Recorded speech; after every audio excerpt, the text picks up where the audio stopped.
No, it's so weird. I don't know what is going on.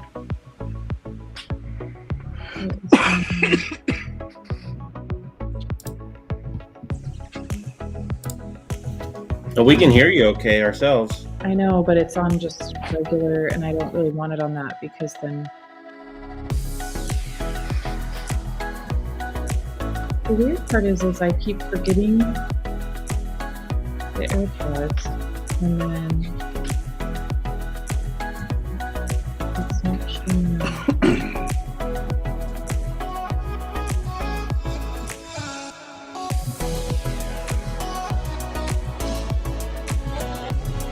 Like they won't go into learn mode.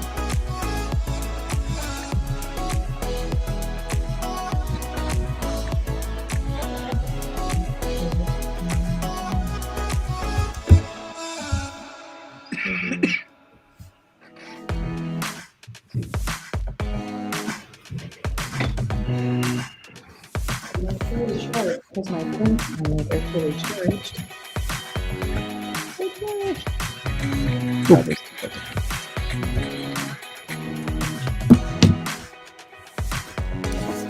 had this issue last week on my phone, but they just on my phone.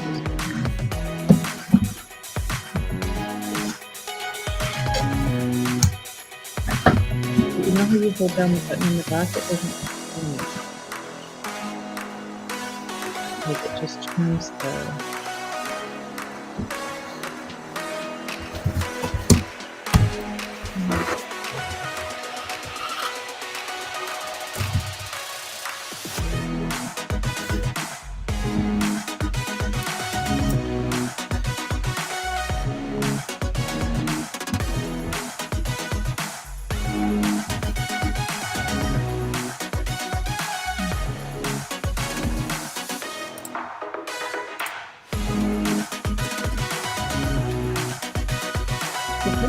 Isn't this Apple stuff just so cool?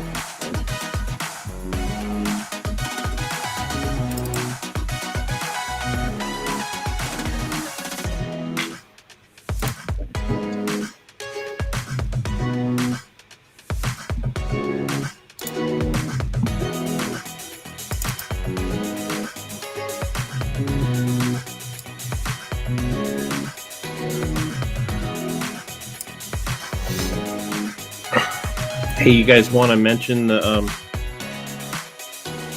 in the beginning of this sometime the SoCal event with Rennie next week? Yep. I actually have the graphic ready to go too. Cool.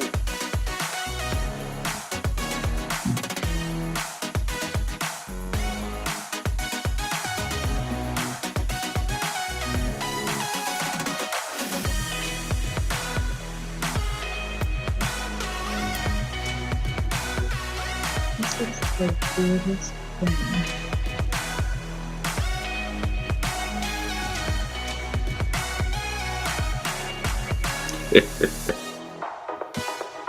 You know how you hold down the button for the light turns white? It won't turn white. It just turns the whole case up.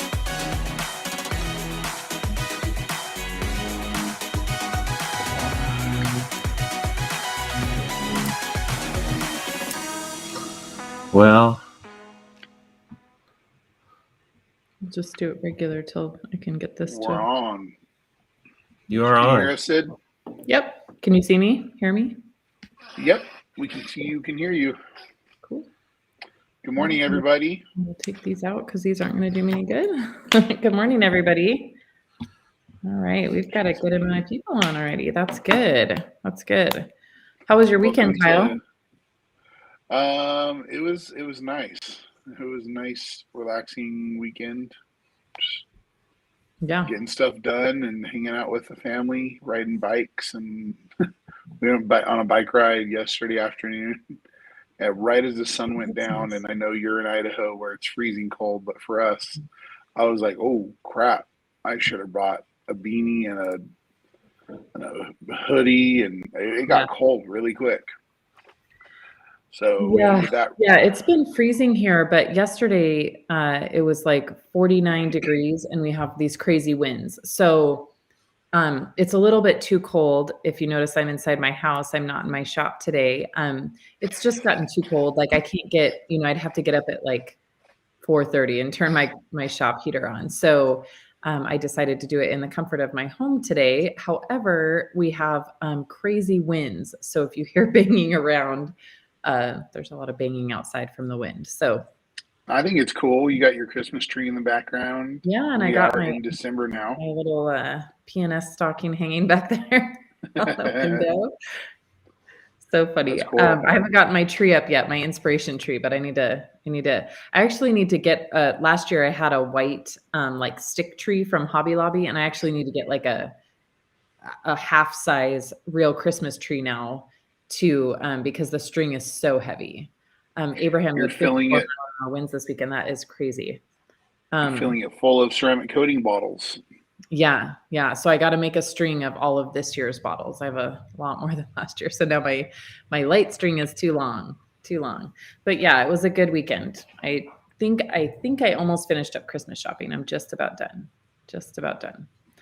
Well, cool. Nice. Well, thank you everybody for joining us this morning. And so why don't we start off by talking about what's going on at PNS over the next couple of weeks? We've only got 2 weeks left of the year, which is kind of exciting, kind of scary. Well, I'll talk about what we're doing here in Southern California. There's going to be a dinner with detailers, Christmas with Rennie Doyle edition, and at Uber Detail in Corona, California. Yeah, and that is next week on Monday. So that's the 20th, which is going to be really cool. Rennie will be there. All the everyone from Uber Detail. I'm actually out of town with my wife for a different event, but we're going to promote this as much as possible, and I'm sure there's going to be some gifts and some raffles and prizes and things. So if you haven't signed up, go ahead and call the number, RSVP, and get together. And I think it's going to be a large group. I think they're expecting a lot of people and a taco bus to show up. So yeah, it should be really awesome. Awesome. Well, good. We'll look forward to hearing how that goes. That sounds like super fun. And then what else? Just mainly, getting through the year. We had our final one day up in Hayward last week. That was a great group. And then Chris, you guys had your favorite or final group of 2021 last week too. So the next 2 weeks is just kind of wrapping up the year, and then we'll be kicking off the new year, which I'm kind of excited about it. I'm ready for 2021 to be over.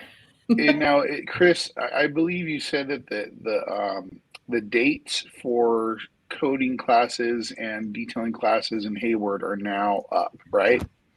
Yeah, you guys can't see me much. I'm pretty dark in here.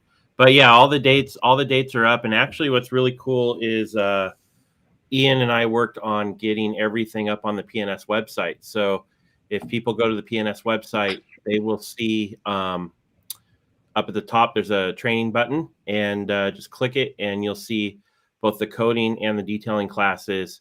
Each one of those has every date listed with it, including a description of the class.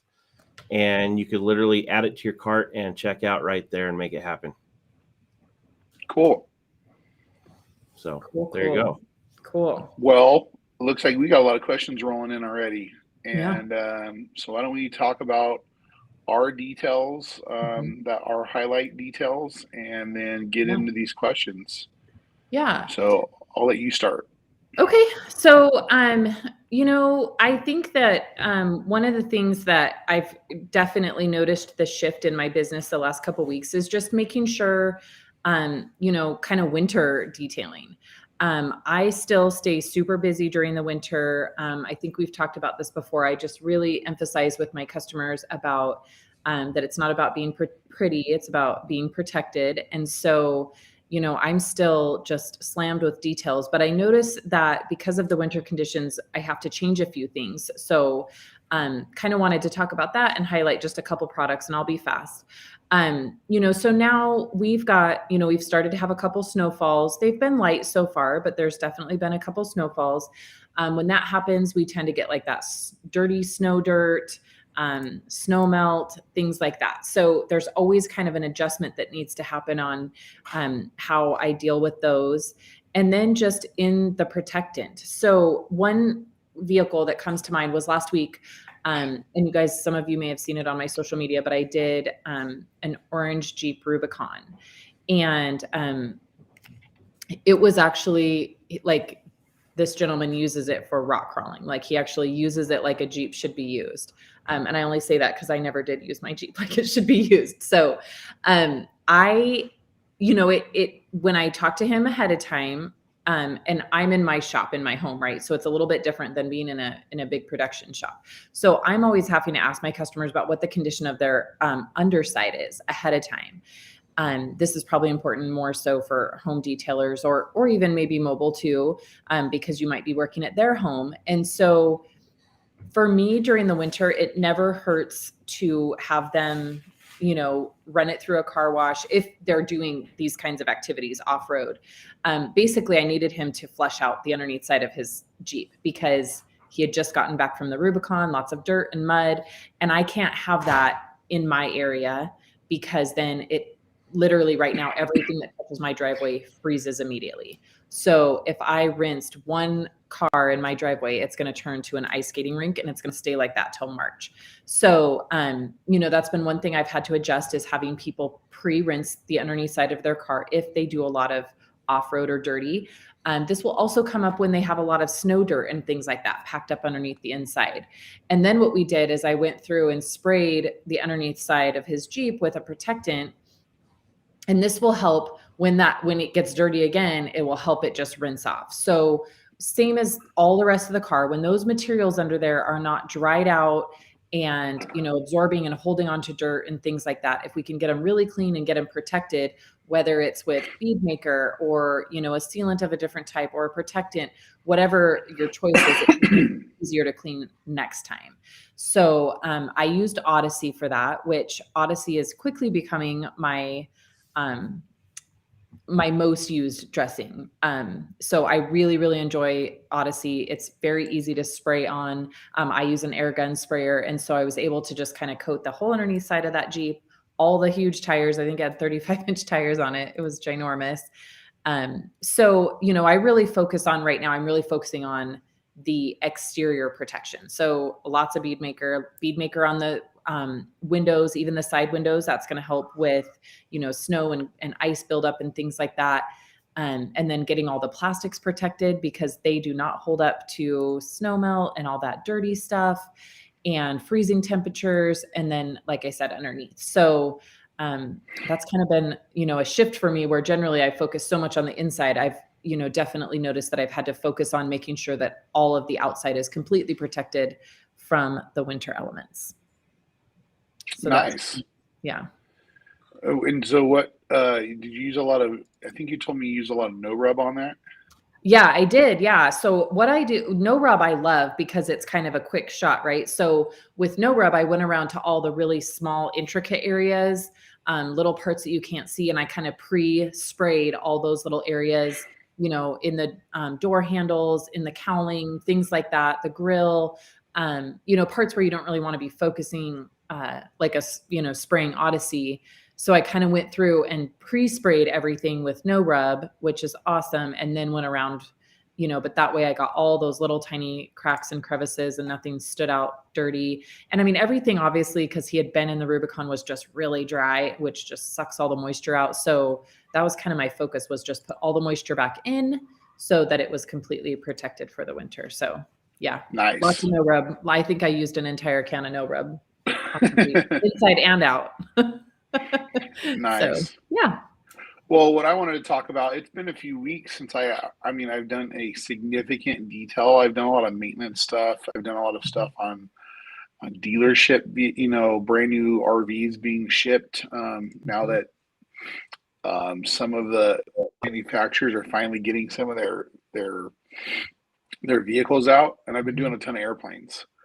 But a couple weeks ago, I spent 3.5 days on an RV, a big 45-foot, really pretty RV, and I did Legend, and we polished it, and then we did Legend on it, and it came out great. But I wanted to tell people, when you're doing Legend on such a large vehicle, you really got to take your time, because the next day when we went to inspect it, there was a few little places I had to go back and touch up with Envy and a finishing pad to level the coating. It wasn't like high spots, it was just like a couple smudges. And on large vehicles that have lots of dark colors, you can tell where you've maybe applied too much product or not enough product. And so I really like Legend for painted RVs, and it came out great. After we did our little touch up, I told the owner, probably would happen.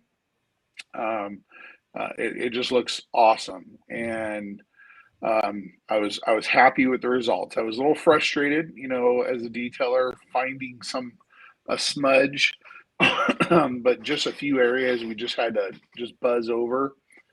And now we'll just maintain it from now on. When we wash it, we're just going to do Bead Maker.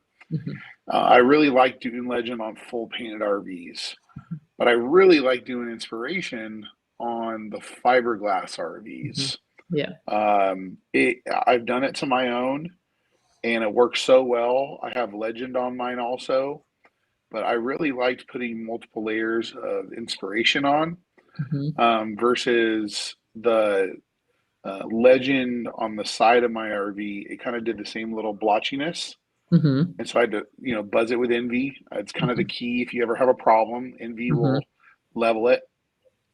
And, but yeah, my go-to, so I just wanted to bring that up because it stood out to me as something that I was really happy with, but also frustrated with at the same time.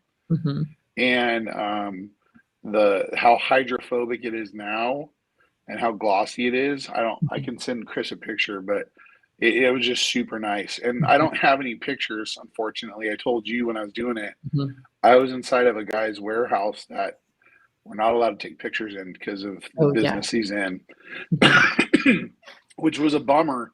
But yeah, he's in the film industry for props and stuff, so we couldn't do any of that. That's awesome. Yeah, I had a good time with it, but also, Envy came in and saved the day. Just a light polish with a finishing pad, and it dialed it back in. Yeah. So, I love Envy. So I did Inspiration on a 2004 Chevy truck this weekend, which turned out absolutely amazing. I haven't posted the pictures of it yet, but there was one little spot on the tailgate right next to the camper shell that, somehow I missed. Always the tailgate for me tends to be an issue because right now I have my garage door closed. So there's about, 2 feet for me to work in when I'm coating. So I have to be really conscious on the tailgates because I'm literally standing up next to a wall. So of course there was, a little bit larger than a quarter size high spot. And I saw it 10 minutes before the customer was coming, and I literally just stuck a drop of Envy on the corner of a microfiber rag, went back there, and it was, 18 hours later, went back there, just rubbed it, and it rubbed right out. It was awesome. I love Envy. Oh my gosh. If you guys don't have that, you definitely need it. Definitely need it. If you're doing Inspiration and Legend, it will save your bacon on the high spots. It's amazing. Yeah, sometimes it's not even like a high spot, like a solid. It's like just a smudge. Smudge. Yeah, that's what this was. Yeah. It was kind of just. So it does save the day. And for some reason, I get this problem where I coat it looks beautiful, and then a half hour later you find the smudge, and so it's perfect to level it then. Yep. Cool. All right, Chris, it looks like we've got some questions this morning. Should we jump in? Oh, wow. Look at that one. Okay. So Tommy says, I do have a question regarding hiring a detailer. He wants to start as a weekend warrior. Should I have him fill out a hold harms form, not open to shop mobile within so many miles? So Kyle, this one's probably more for you. I only have one employee and she's my daughter. So I'm going to let you handle that one. Oh, So he's kind of just asking, should he, he just wants to have, kind of like a part-time guy help him, I'm guessing. And so should he have him fill out the hold harmless forms, I'm assuming because he's worried about kind of teaching him his tips and tricks and he's in his area, how should he handle hiring this guy? Well, since, I don't know if it's your first part-time. Okay. Since it's like your first employee, you may want to do some sort of like I don't know, internship at first, get a week or so with them, or a couple, you said weekend warrior. So, a couple times with them, pay them cash for just a minute and get to know them and see if it's going to work out. Because how I would do it with, an employee, when I bring them on, I have to go through the whole paperwork thing, workman's comp. I put them on payroll, all of that. So as a weekend warrior, I don't know how large your business is, but some guys have to, and I don't know where you live. A hold harmless is more for you to protect the customer's vehicle or protect you from the vehicle. I don't know if you're talking about like a, what do you call that? A non-compete. Is it called a non-compete clause or something like that? Or and a lot of places, the non-competes, I mean, unless you're willing to go to court and fight someone, and you got a bunch of money to do that, it's not really going to do anything. So make sure you really like the person first before you hire them, and that you can get along with them, and that they don't have to be, oh yeah, so it's a non-compete and you're in Florida. Non-competes don't really hold up, man. And unless you got a lawyer that draws it up, you just writing it down on a piece of paper is not going to save you. And if you have great customers, you just don't give this person any of your customers' info. They don't know their name. They just show up and do the work.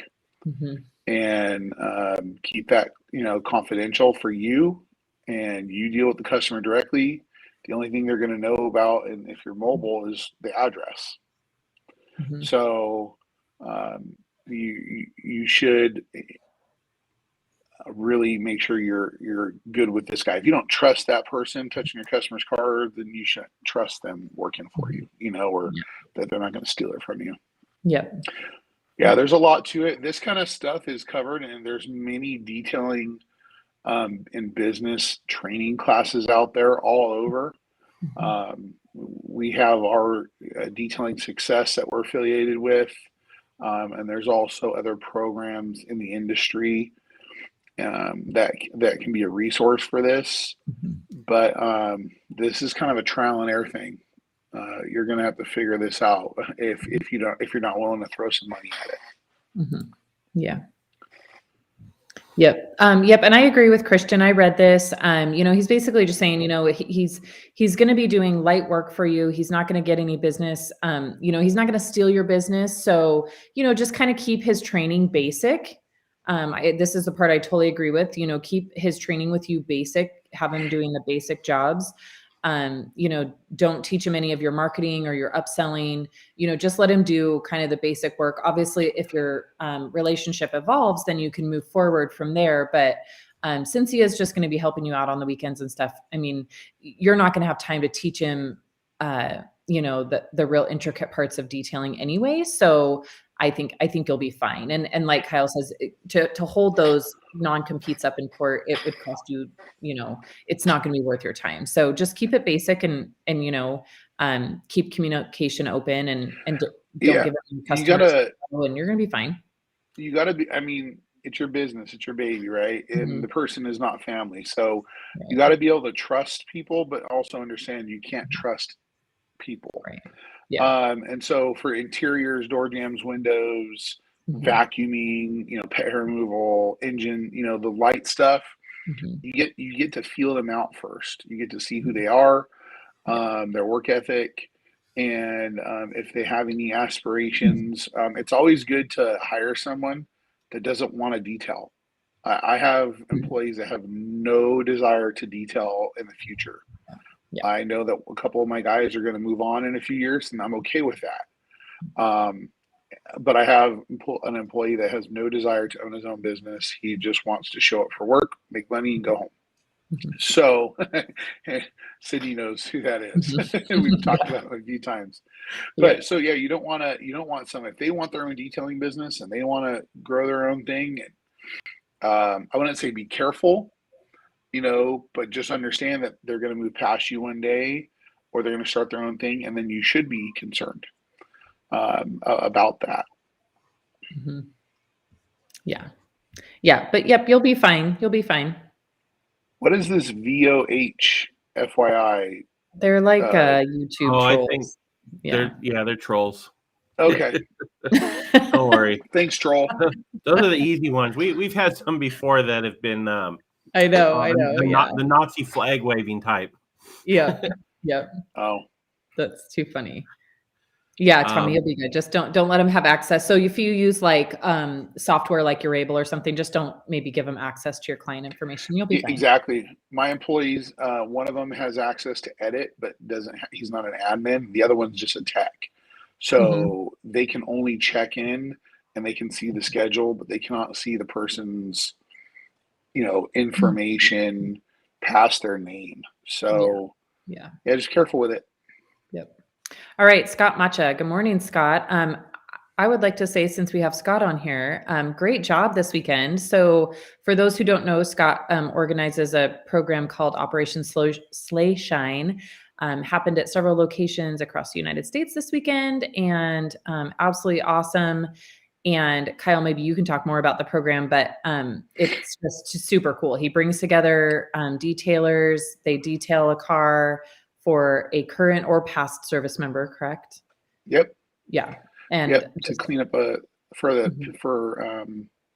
family members or the family member directly of a service member. I was part of one last year. I was able to attend this year's, but it happened all over. We had East Coast. Yeah. There was one in Orange County, one in Oregon. Yeah. Really, really cool. And it's really nice and then also I think there's donations for gifts for the family, for their kids and stuff. Yeah, super cool. So if you happen to want to search the hashtag Operation Slay Shine, do, because that program and what they pulled off this weekend was absolutely amazing. So congratulations, Scott, you were awesome. So then he wants to talk about leather conditioner and how awesome it is. Or no, I added that part. It is awesome. Leather conditioner, it can be used on just about everything. Yeah. Leather conditioner, our cream leather conditioner treatment. Good picture. It's not just for leather. It works great on plastics, on vinyl. I've used it on a boat vinyl before. It'll give a nice, rich look. I wouldn't say it looks wet. That's kind of just the leather on that headrest looking all shiny. But it does give it a nice look. And I just would say if you're going to put it on plastics or put it on other surfaces, you want to make sure that it's evenly applied and worked in. Yeah. If you just wipe it on, you may leave a little bit of a kind of a mist spot. So I like to use an applicator, like our Saver applicators. And it's a great product for that. And then you can get it in a pint, and we have it in gallons. Yep. I love to use it on an applicator as well. And then what I usually do is I usually wait about 10 or 20 minutes, and then I just go back through the whole car with a fluffy towel and just kind of, a little bit buff some of those. Cause sometimes it can leave almost like a high spot, which will make it look like there's a missing spot. And so, but the thing that's great is those are easily buffed away. So I let it really soak in and kind of set, and then I go back and smooth everything out. And that usually works great. So this, I use it as kind of, a level up from just normal, like, natural finish, because natural finish is so easy to apply. So it is a little bit more intricate on the application, but it's yes, it's an absolutely awesome product, and you can use it on just about everything, which is really nice. So it is easy to kind of get the amount of gloss you want out of it, which is nice. You know what I've found lately is when we do interior work, people don't take care of their leather like they used to. Mm-hmm. I remember like everyone was always concerned about their leather, years ago. Got to make sure the leather's dialed in, got to make sure, it stays moist. Now you offer a leather service, even being a really affordable, and people are like, oh, no, it's okay. And their leather looks like beef jerky, You got to keep the leather moist, and so it doesn't crack, because a lot of people think that leather comes black or tan and or brown or whatever color it is. Yeah. And that's not the point. The point of keeping leather moist is to keep the base, which is the hide, nourished. So that way you don't have the top layer, which is the color, which is basically flexible paint, from cracking. If you have cracking, you're either rubbing on your leather too much, sliding in and out, or you're not conditioning it enough. Yeah. Yep. But yes, love it. Great product. All right. Next one, Gary, what's the difference between Spray It Quick? So the Spray It Wax, Paint Gloss, Bead Maker, and Dream Maker. Lots of differences. Yeah. Yep. Lots of differences. All of them come in a pint. That's pretty straightforward. You can buy them in a pint. All of them come in gallons except for Dream Maker right now, but that'll change, I believe, at the beginning of the year. I'll take on Spray It, since I've used it a little bit more. Spray It's more of a traditional spray wax like we've had for last 10, 15 years. You can mist it on, wipe it in, let it sit for a second, buff it off. It's a little bit more of a traditional carnauba spray wax. I think it smells really nice. It has that color that all spray waxes had. They were all kind of yellow or cream for a long time. But it's a carnauba product, so it's not going to last like Bead Maker will last. But it does say wax on it, and that's one reason a lot of people like Spray It. It's because they want to see the word wax. Yeah. And so if you're looking for a traditional spray on, wipe in carnauba wax, you'll love Spray It. Yeah. You go take Paint Gloss and Bead Maker, and I'll talk about Dream Maker. Okay. So then Paint Gloss is kind of more like a traditional detail spray.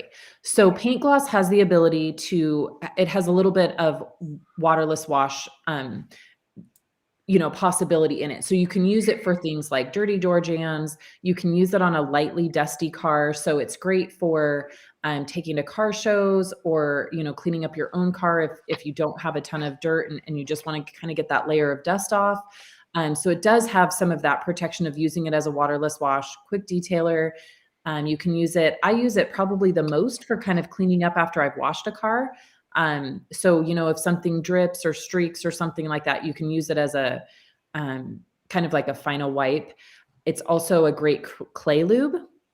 That's one of the most popular uses for Paint Gloss. And then for me personally, I use it as an anti-static spray. So I use it vacuuming. Like I literally cannot vacuum without it. I just mist the carpet once, vacuum. It helps cut that static barrier. So like the sand and the dog hair doesn't, jump up and jump back down on the carpet.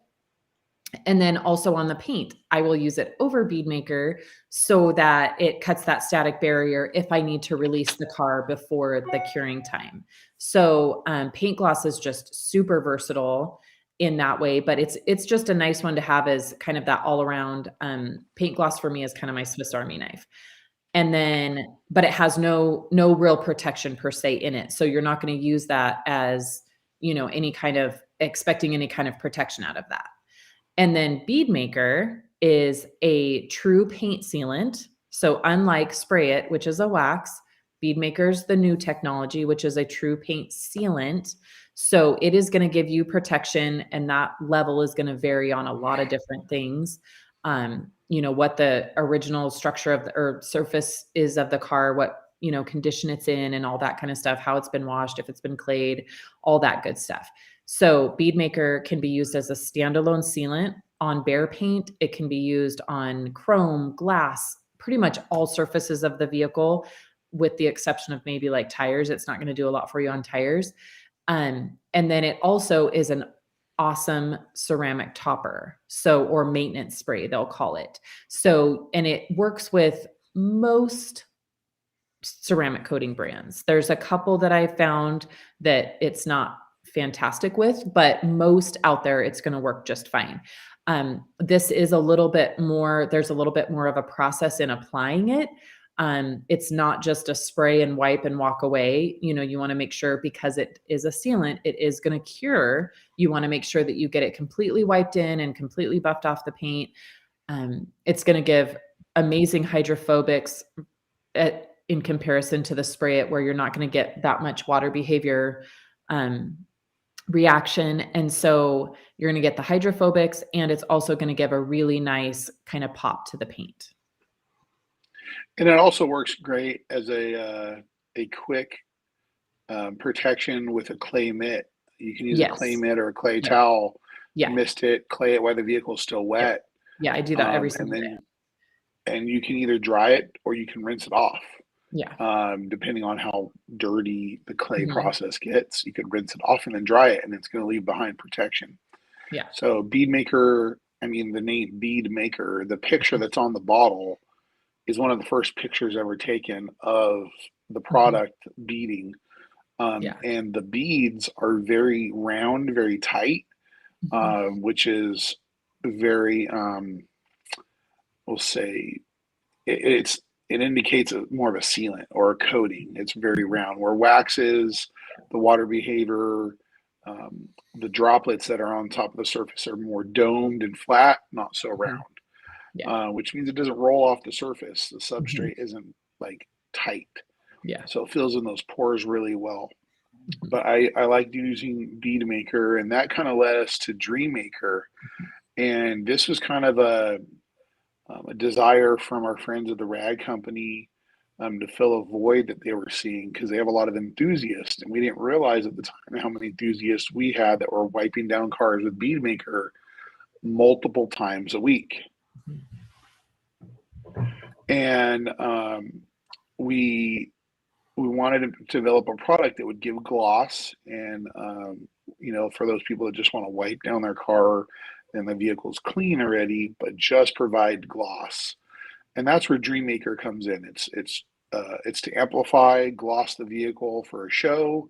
Or I have a customer that literally does this. He has like a makeup chair, and he sits in his garage and he looks at his cars, and he loves to sit there and wipe them down. And so if you're that kind of person, then that's what Dream Maker's for. Bead Maker's, the once a month or every couple, weeks. And then Dream Maker is I want to see it shine more today. I'm going on a date, or I just going for a cruise. And so that's where Dream Maker shines. It doesn't have, it's not a protection focused product. There is a little protection built in it, but it's not long lasting like Bead Maker is. Yeah. Yeah. So I hope that answers your questions on the difference between all of our spray-on gloss products. Yep. Yeah, they're all very different. And Dream Maker, for me as a detailer, I wasn't really sure how much I was going to use it, but I actually use it a lot. Because even though I've put Bead Maker on a car and it's cured and all that kind of stuff, I use it as my final wipe. Because it is so easy to use and it smells so amazing. So I use it right before the customer comes to pick up their vehicle. I use it as kind of a good once over to just go back and, like insurance check the vehicle, and it just makes it pop. It makes my shop smell good.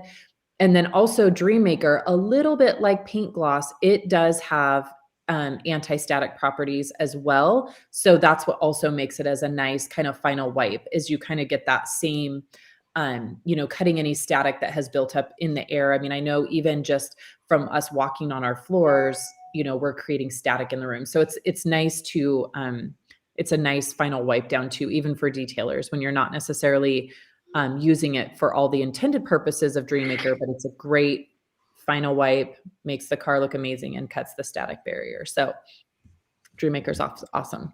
So that was a great question. And yeah, they're all 4 very different. Very different. Cool. All right. What's our next question, Chris? Here's a tough one. Okay. Oh, I this can't get is it all a up on the screen. So Richard from Argentina, thank you, Richard, for telling us where you are. That's so nice. And he needs a few tips on glass repair, fixing deep scratches on either regular or bulletproof glass at a car armoring company. Been working with aluminum oxide sanding pads, and then polishing with, and I think it says cerium oxide. It cuts off, but I had pre-read this question. So, for me, Richard, we don't deal a lot with repairing glass. I know it's something that I've looked into personally, but there's a lot that can go wrong in glass repair. So what my advice to you is going to be, because I had attended kind of an intro to a glass repair company last year. I'd kind of did like an online test on their training program. And I decided that it wasn't really for me in my business model, but I know that there's some out there that I would honestly check into one of those. I think it's one of those things that's kind of like paintless dent repair. Like it's something you got to do and get really comfortable with, but you want to make sure that you're in the position that if you damage glass, that you're going to be able, however that is, if you have the, clause with your customer, if it damages, not my problem, it's a risk we take, or are you going to be responsible to replace that glass? So, Kyle, I believe you've used cerium oxide a few times. Yeah. You probably know better than me. Serious. For me, it freaked me out. Yeah. Yeah, it's serious work. I mean, the heat that you have to generate with a rotary and a felt pad and cerium oxide, and there's different cuts of it. There are courses that are meant for it. I know that, and I'm getting a text right now, exactly what I was about to say, Keith. Glassweld, they are one of the leaders in the industry, and they do have that. Now I know that bulletproof glass isn't just glass. There's acrylic and plastic built in there. So you have to know that you're going to generate a ton of heat to get those scratches out. And it's not something I have a ton of experience with. I had a kind of I wouldn't say a rare car. I had a Nissan Z that was a special edition, and the guy wanted some scratches fixed on the windshield. So I called out my glass guy, and he came out and did it for me. And he got 80% of the scratches out. It was actually weird. The dealership used the wrong kind of blade to cut a sticker out. They used a carbon blade and totally messed up the glass. So so this Glassweld, this is the course that I think Keith and I both took an intro course last year on this Glassweld. And so check them out, because I know the one that we did, it was very interesting. It looked very cool, but I just realized that it wasn't something that I wanted to add to my business. So, but check this company out. They had some really great tools and really great processes and things like that. It was awesome. So definitely check them out, and they'll be the guys to ask about the bulletproof glass, because I agree with Kyle. It's one of those things where you just want to make sure you're not doing anything to compromise the integrity of that bulletproof glass, because it's obviously bulletproof for a reason, right? So that's something you definitely want to ask them. They'll know. And I was very impressed with the intro course that I took. So I highly recommend that. I just don't see enough of it that it wasn't worth going through the whole process for me. For me, if I have scratches that are that bad on a window, the amount of time and effort it would take for me. Now, bulletproof glass, I get why. It's expensive. But for me to spend an hour or two fixing someone's window, I would just call my glass guy and replace the window. It's going to cost the customer more for me to do that work than it is for me just to replace a windshield for $300. So now high-end cars, Lambos, even like Range Rovers, it may be. because you're trying to save a very expensive many thousands of dollars piece of glass, maybe in Teslas. So that was a great question. Not exactly our wheelhouse, but at least we can point you in the right direction. Yep. Well, we got some other cool questions that I haven't had before. So Evan, I need Dreammaker and gallons. Don't we all, right? It's coming. It's coming. I know they're working on it back at the factory. So hang tight. I promise they're coming. I will tell you the beginning of the year. Yeah. I just confirmed that. So just keep an eye out on social media. Maybe some of our partners will make a big announcement that they have it in stock. And so keep an eye out for that. It's going to be worth the wait. I promise. All right, Justin, I've wondered this for years. I'm sure it's been covered, but what is the best to charge by the hour or by the vehicle or by the customer or what the customer wants? I want to get the best price for the work that I do. So I have had to change the way that I do this several times. So you kind of have to see what works best for you. But now I charge, I would say my base price is by the vehicle. And then when I'm quoting a job, I'll add in all the add-ins. So if it's excessively dirty or dog hair, then I quote that price. But I will tell you that my pricing structure per car is based on how many hours I think it's going to take me and how much I want to be earning per hour for myself. So I don't charge by the hour, but in some ways in the back of my head, I do, if that makes sense. And I think, Kyle, you're the same way. Oh, yeah. No, I exactly what I'm going to be, I can promote this too. We're going to be at the Mobile Tech Expo in Florida at the end of January, and you and I are both teaching a class for the IDA. I'm going to be teaching about pricing of RVs and services for RVs. And for any service, there's always an opportunity cost. Would you rather do this vehicle or this vehicle? What's going to make the most money per hour? What's the perceived value? So in my mind, as a business owner, and I have employees, I look at something like, how much time will this take? What is my cost per hour? Because remember, you may be charging by the job, but you're paying out by the hour, or you have a run rate. And so you have to consider that. For me, I cannot let an employee touch a vehicle unless we're making $125 an hour. I can't drive somewhere, have them work, and then drive to the next appointment. That's my cheapest, most minimal run rate. But other people working by themselves, and they don't have as big of insurance or other liabilities, they can get away with $75, $50 an hour if that's what they want to make. So it depends on where you live, your market, your cost of living, your cost to do business. There's many factors. So I would just start and figure out how much it costs you to do a vehicle first. What's your price? Products, fuel, rent. Then how much you want to make in that amount of time. Say the detail takes 2 hours, 3 hours. And then you add those in, your labor, and that's where you're going to get your price. And so everyone's going to be different. There are people that can do the work that I do cheaper, but they don't have the same factors that I have, or they don't want to make as much as I want to make. Right. So, but we have different markets, and I charge more per step of paint correction than some of my friends in other really good markets. But I also take my time I take a little bit more time to do it, where other people will charge way more for their coating, but not very much for their paint correction. And I know that the labor cost for paint correction is way more than the labor cost for a coating. So there's so many different factors, but that's a good place to start. Figure out what it costs you to do a car and how long it takes you. Awesome. All right. Hey, Zach.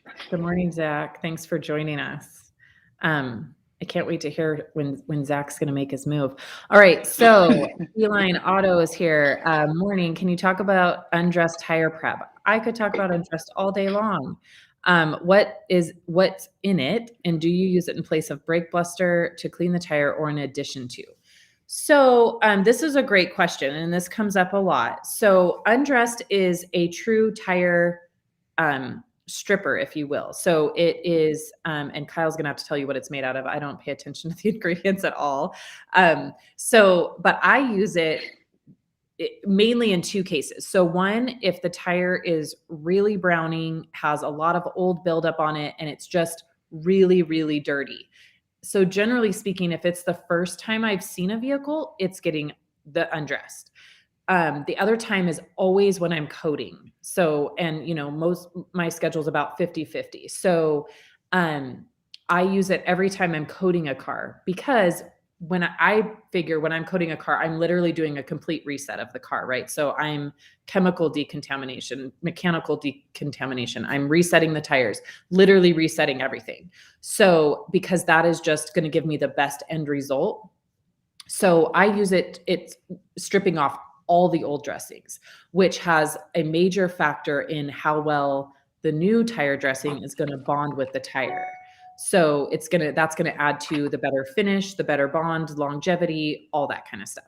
So so those are the two times I use it. When I use brake buster is more of maintenance. So if the car's already been in and I'm just doing a maintenance detail or a maintenance wash, I'm using brake buster. And then also if a car comes in and it's really not that dirty, and if I don't feel, if I want to just be using one product on the wheel and the tire, then I'm just going to use brake buster. So especially like if it's a brand new car, and brand new is a toss up, right? Because they could be brand new in the fact that there's nothing been put on the tire, or it could be brand new and they put straight silicone snot on the tire. So you have to gauge that, obviously. And that is one thing, is if the dealership has put tire dressing on it, just use undressed. Just get whatever, because I guarantee you it's of no quality. So get it off there. So that's kind of how I do it. So, and then on the wheel, I'm either using brake buster or iron buster. A lot of times, if I am having to do that complete reset, the tire and wheel are super dirty, then I'm hitting it with iron buster, brake buster right on top on the wheel, and then undressed on the tire. So Kyle, what's the main ingredient in undressed? So it's not a pH neutral product. It's more of a traditional type degreaser. And it's meant so we don't dry out the tire, but it's more aggressive than brake buster. And I know this is bad to say. You can kind of tell how high alkaline things are by if you get them on your hand, and because it turns your hands basically to soap, it'll dry your hands out. So it is meant for just the tires. You could use it on a running board. You could use it on wheel wells and maybe plastics, but don't use it on your rims. It's going to be a little too harsh for some surfaces, and so stick with undressed on the tires. You tread, wheel wells, plastics, those things. I actually used undressed the other day on a bed liner, because it was a rhino lined bed liner and it was really nasty. And I wanted to give it a try. I've tried Tempest before, and Tempest worked really well for it. But I didn't have Tempest with me, so I used undressed, and it got rid of a lot of brown buildup on the rhino line, or actually it was Linexed on bed liner. So stick with that. It's like you said, it's a reset, and when the tires are prepped, it works really well. And I've done some tires for customers that we do the detail and they take it to the car wash, and then it gets this gross buildup of just silicone and dirt and grime and tar. Where you literally have to use undressed and a heavy scrubber and multiple applications to get the tires ready. Otherwise, if you dress a tire and you don't reset it, you're just going to get slinged. I mean, even with the best dressings, it's like there's nothing for the tire dressing to bond to properly. Yep. So Brake Buster is for maintenance for rims and tires for normal everyday cleaning. Undressed is for heavier duty cleaning on your tires, and same thing with Iron Buster. Iron Buster is kind of more for heavy iron deposits on your wheels and paint. Yeah. Yep. So Chris asked a really good question, but okay, we'll talk about this first. But I do want to answer. I do want an answer for that. Can you guys talk about your Able? Yes, I can talk about your Able. I use your Able. Great program. I will say there's, it's pretty cool. In the last few years, there has been kind of an explosion of these detailing admin type products. I used to use a product called Detailing Admin. It was terrible because I couldn't use it on my phone. It was meant for like shops. Oh wow. So you had to zoom in to type someone's name in and stuff. It's mobile friendly. It works on a computer, iPad, phone. There's Detail Bookie. We have RoadFS has software set up. So there's lots of great products out there. But I'm using your Able because when they came out, they answered the questions that I've been asking or that I needed for my business. Text message reminders, employee management. One of my guys just signed in right now. I saw that I got a notification, so I saw that he clocked in. So it's great for me. It's working really well. And your Able has a trial period, right? That people can try it out and see if it's a good fit a lot of them do. Yeah, a lot of them do. I still use QuickBooks as my accounting because I haven't fully switched over. And honestly, there's some things on your Able I wouldn't want my employees to see. Because my manager could see like what the job's costing because he's charging people. But my QuickBooks is where I bill my big accounts, and it's not in your Able for me. So you can. There's many trials. I think some of them are like a week or two. Some of them are like 30 days. It's kind of like Square has appointments, and so does Jobber, and what's the other one? House Call Pro. Oh yeah. But it's specifically for the detailing world, and I like all the functions that it has for me now. So I hope that answers your questions, Abraham. Give them a try, and there's others to compare them to as well. Yep. Cool. All right. And then we have Chris Woolman asking, what is Sydney teaching MTE? So I am teaching a course at MTE, and mine will be kind of focused on basically running your shop out of your home. So, or maybe that just means to some keeping it small, like, just telling all my tips and tricks about how I have, stayed in my home shop for 9 years now and how I've made that successful, and, just working in a smaller space, being more efficient. So pretty much just that. So either very small shop or home shop, how to be just as successful as the big shops. So that's cool. What I'll be talking about. I'm going to have to maybe heckle you from the back. Yeah, no, that's not allowed. Oh, that would be rude. Go ahead and try it. So I did see a good question about, can we do the interior? Yes, this one. Yes. Love this question. You take that one. Can you guys debunk the myth of using a rinseless wash for interiors instead of a dedicated cleaner? What's your opinion? So here's my opinion on this, because I'm a heavy rinseless wash user. So I won't say that I don't use a rinseless wash on interiors. Occasionally I do, but here's the difference. So rinseless washes have polymers that lift dirt away from the surface and then you wipe it away, right? But a lot of times on interiors, unless the interior is in pretty good shape, you're not going to want to use a rinseless wash.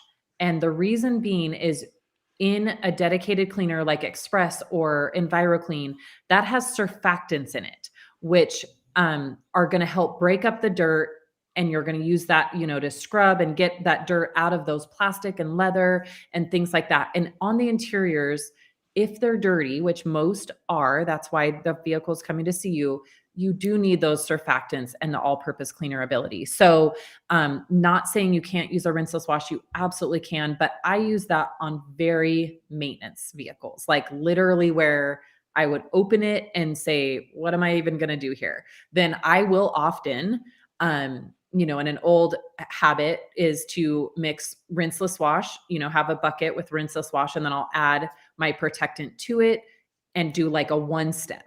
And so then I do the dunk method with a towel, and then I just wipe everything down, and it works great.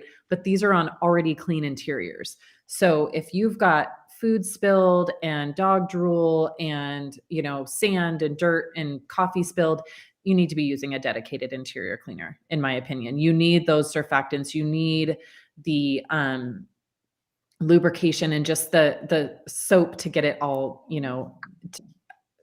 cleaned. So that's my opinion on it.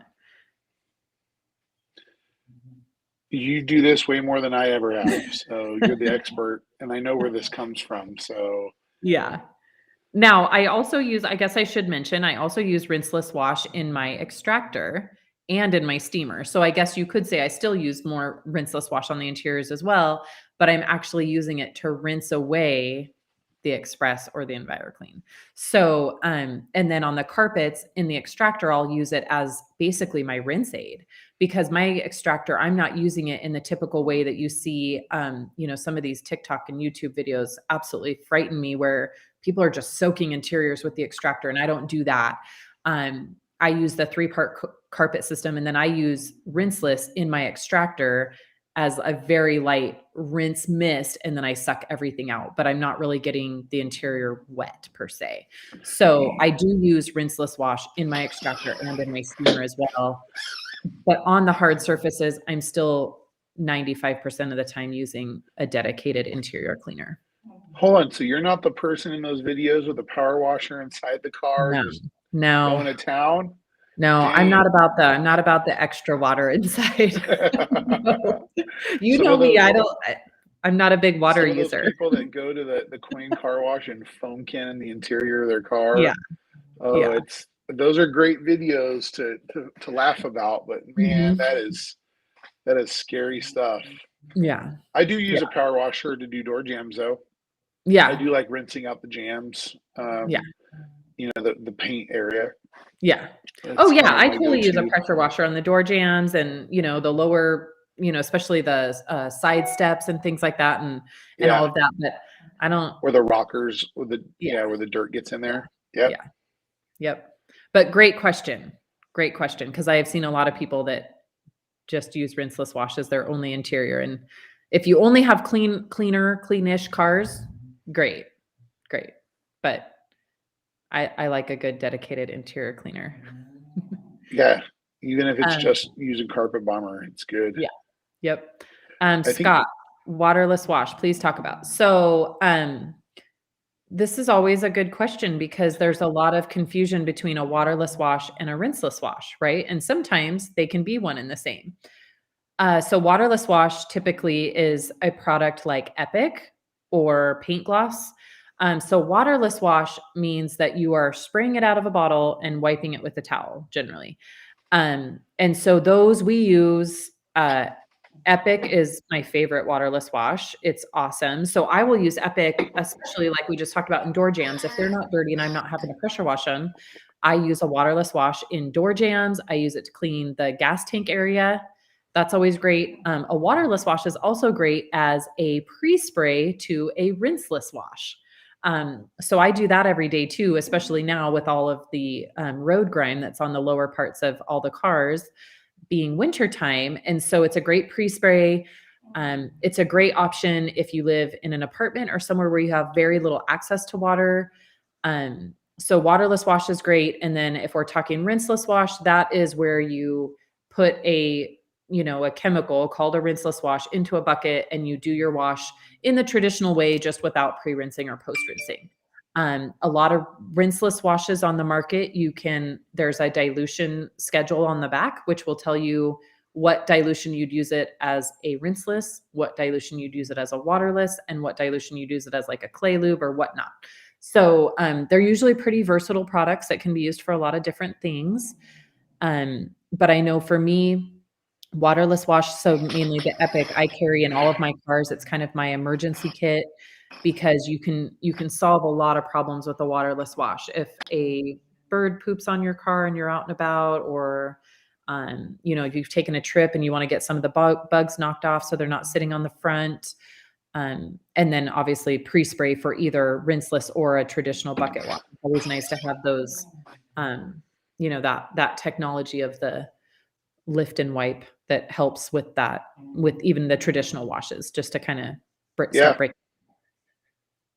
It's kind of weird. I mean, the lines on that have been blurred I hear people say, oh, I'm doing a waterless wash today. And then they take a bucket and it's not really a waterless wash. Right. Yeah. Because you're using water in the bucket. What the point is, we do it. I've been technically doing rinseless washing on RV or airplanes for the last 6 months. And it does make a huge difference. You can literally see the dirt act different in the bucket. It falls to the bottom. So I think rinseless is probably the safest if you're not using a power washer and foam cannon. It's the safer of the two. It's for heavier dirt and grime, and waterless wash is nice for lighter stuff. But man, I used Epic on my side-by-side when we were out in the middle of the dunes, and I just soaked it and watched the sand just drip down the sides and wiped it up. So it can work. Yeah. So great question, Scott. I like to talk about waterless and rinseless. That's awesome. So new apparel. We don't have any right now. We just have the last double black sweatshirt. So I know, that we still have hats. The hats are hard to get. So we don't have any new apparel as of right now, but always keep watching. There's a lot of people who haven't seen the apparel we have right now. I mean, our distributors can order it and keep it. But the hoodies are pretty popular right now because it's wintertime. Oh, Uni's talking about the pink. I think she means the pink Dreammaker shirt that I had. So the pink Dreammaker shirt, I believe right now is only available at the Rag Company. So check the Rag Company. I know that's where I got mine. Mine was actually from the release of Dreammaker. The Rag Company had those made for us for that day that we released Dreammaker. But I know that they ordered some and they had them for sale. So check the Rag Company website. I absolutely love my Dreammaker shirt. I had to go buy a pair of shoes to match it because all of my shoes are red and black, and then I got this awesome Dreammaker shirt. So yeah, check that out. I love the Dreammaker shirt. That is an awesome logo. Awesome. I'm gonna have to request that they make it in large mammal sizes so I can wear one. That's funny. I love that shirt. Okay, so then we've got, there it is. Look at that. So nice. Do they still have them in stock? Bob, we got to bring this out. I think this would be cool. Not to fit Kyle though. Yeah. Nope. I already tried. My size is not there. It doesn't come in large mammal. I saw that. Like, I love that shirt. Bears, it's manatees. Yeah. There you go. It's cool. Gorillas. Cool. All right. So if I recently purchased Enviroclean for detailing and I want to use it for interiors, what dilution do you recommend? Because I don't like having a lot of products in my shelf. So this is always where, and Keith's going to laugh, I can never remember any dilutions because everything goes through my Chemtrol. And so it's whatever Keith set it up as. So Kyle, what do you use? We're going to say 15. We're going to say 15-1 for like the interior usage. That's more diluted down. You can go more if you'd like, but you'll have great results there.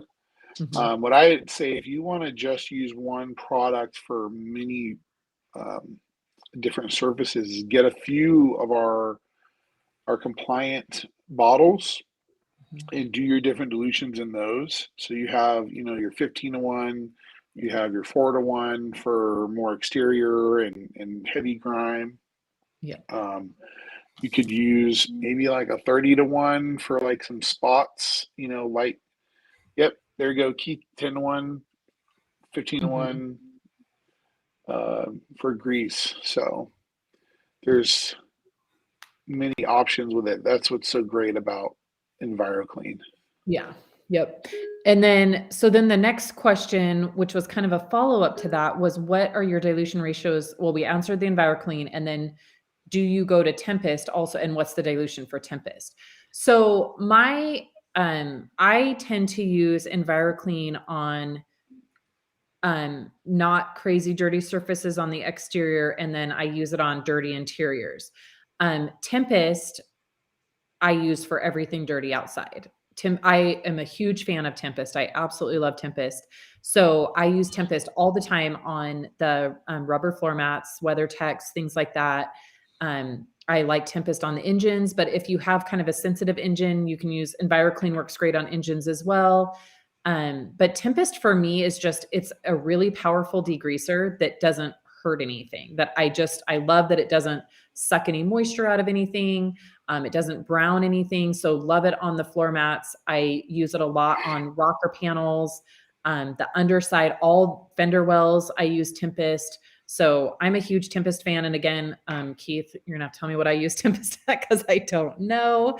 It runs through my Chemtrol. So I'm not sure what the standard, but all of the Chemtrol bottles, even if you're not using the Chemtrol unit, all of the Chemtrol bottles give you all the dilutions for what level of cleaning you're needing. So I know all of that is on the back of the bottle.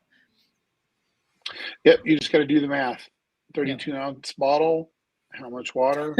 Keith said 10-to-1 on Tempest. 10-to-1. Thank you. That's funny. We're gonna have to, Keith, when we're back in Idaho, you're gonna have to write it down on each one of our Chemtrols. I know. Yeah, because I always get the question. I'm like, I don't know. It's in my Chemtrol. Whatever Keith did. Keith just put the right color tip in the Chemtrol, and that's right. How it works. Yep. That's funny. Cool. So then I'm assuming the 15-to-1 standard and 10-to-1 grease removal, that was for Enviroclean, right? Yeah. Yes. Yeah. Yeah, this one. Cool. That was for Enviroclean. Cool.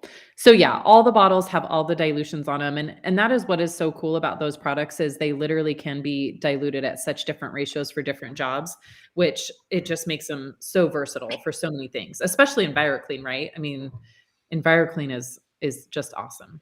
Good grief, Charlie Brown. Good grief. I know. It's the hair color, guys. It's the hair color. I gotta have people watch my back, make sure I'm using the products right. We got your back.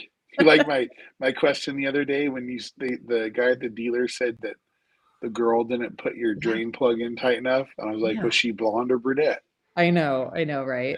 Well, I thought it was funny too when he said to me it was screwed on by a girl, and I was like you realize I'm a girl, right?